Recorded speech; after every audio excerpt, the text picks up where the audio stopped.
Right, you can't come down to the seaside without having a bit of fish and chips, yeah? Fish and chips street style, yeah? That's what I'm thinking about. Jacket potatoes, cutting them out, all the flesh out of them, make a little mashed potato. A little bit of a fish pie, holding it in your hand. Inside this baked potato skin will be a creamy fish sauce made with some salmon, smoked haddock, prawns and a bit of that pancetta just to bring out the smokiness of the fish.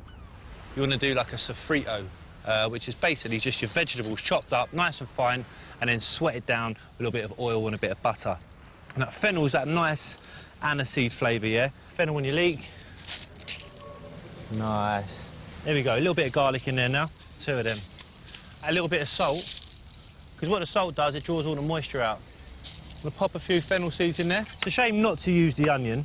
Just chop them up quite roughly, about 4 of them. Now, pancetta. You can use smoky bacon if you want. As long as it's nice and streaky, you're spot on. Pop that in. Just tear it up, and it will break up as it goes in there. And then your fish, I always have smoked haddock in mine. So I'm going to pop that in first.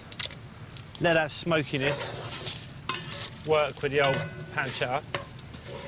Salmon, I mix it up. A little bit of lemon zest in there. Put a little bit of juice in there as well. Just half a lemon. Not half a lemon, but half a lemon. His name's not Arthur. A little bit more seasoning, I reckon. The prawns go in last. They don't take too long to cook. I'm going to put my white wine, probably about a cup of white wine. Right now, if you've just tuned in, I know you're thinking, hold up a minute, that's not the way you make a fish pie. Well, you might be right. Gordon Ramsay might be sitting there right now thinking, what's he doing? But this is the way I make fish pie. Look at that. Big dollop of the old creme fraiche in there. That's ready. Just put your creme fraiche in and that is it. A little bit of black pepper. And then finish it off. Always put your herbs in right at the end. I'm going to go a bit of the old parsley because I don't want to take over the flavours of the fish and the fennel. Look at that.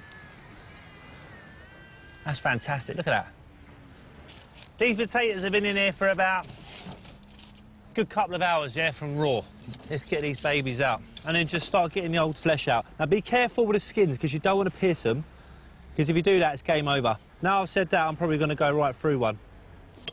Everyone knows how to make mashed potato, doesn't he? I like a little bit of black pepper, right, a little bit of double cream, a little bit of creme fraiche, a bit of unsalted butter, just a pinch of salt in there.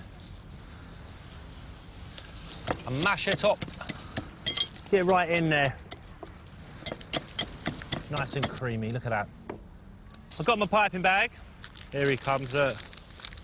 Hello. Here we go. Pop it in. Lovely. Swing it round, hope for the best. There we go, comes out perfectly fine. Just grab a little bit of tin foil. Just crunch it up. Just want a little bed. Now let's sit the little bad boy in there. Right, well, I've got a spoon. Now what you want to do, you want to get a bit of everything in there, yeah? Some nice prawns, haddock. Get a little bit of juice in there as well. I love it. Now for the old mashed potato. Look at that. Anyone would have thought I'm a chef. Now a couple of little bits of fennel tops. I know I've got a couple here somewhere. Look at that. A little fish pie in a potato skin. That's my fish and chips street styley. Look at that. Right, who's got a fork? Anyone got a fork? Back pocket.